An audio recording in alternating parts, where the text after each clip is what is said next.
Last week, the Michigan State House and Senate both passed legislation aimed at pausing the state's gas tax. Now, Governor Gretchen Whitmer is proposing the state suspend its 6% sales tax on gas. Governor Whitmer joins us live this morning to talk about that plan. Governor, thank you so much for joining us.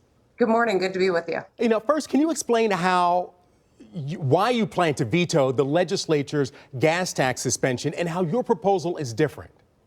Well, I think an important part of the reporting should include the fact that the legislature's plan doesn't actually go into effect until next year.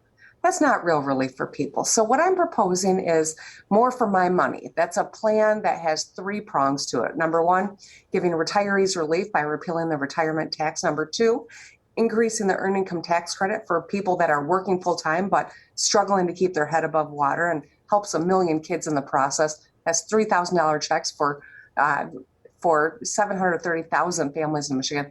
And number three, we're all going to be receiving those $400 checks per vehicle as a result of the auto insurance reform that I signed a couple of years ago. I also think that right now we could pause the sales tax on gas and give people immediate relief.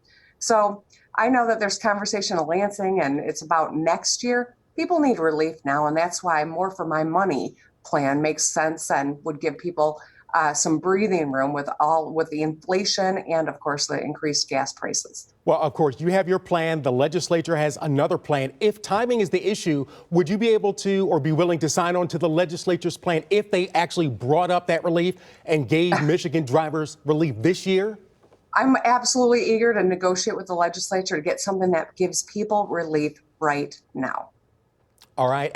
But let's go back to your plan. You did lay it out beautifully there for us. But when you suspend those types of taxes, like the sales tax, that money has to come from somewhere. What types of shortfalls, either shortfalls, or how are we going to make up that money? Let's put it that way.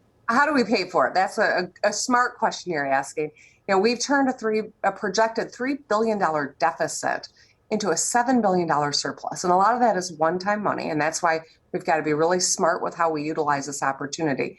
But we got a chance to make some real investments in improving people's lives, largest investment in education history. But here's the thing, because of the growth in that, we think that we can do a pause without hitting our school plans with the budget that I introduced that makes a historic investment in our kids' education. So at this moment, if we do a pause and it's modeled after what we've seen other states do, we can absorb that and give people relief right now for a pause. And how long would that pause be? Are we talking about a month, 6 months? Would it be tied to the price of gas, that if it falls below a certain threshold? How will we know that it's time to end that pause?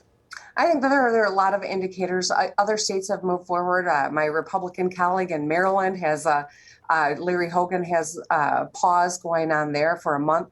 I think that there are a lot of different ways that we could structure this, and that's a part of the negotiation with the legislature that I'm inviting them to the table to get it done. All right, Governor Gretchen Whitmer, thank you so much for spending some time with us this morning and elucidating us on your plan to provide relief to drivers. No matter whether it's the legislature's plan or your plan, drivers want a little relief at the pump. That's right. And keep checking those mailboxes for those $400 checks. They're on their way if they haven't gotten there yet. All right. Thank you so much, Governor.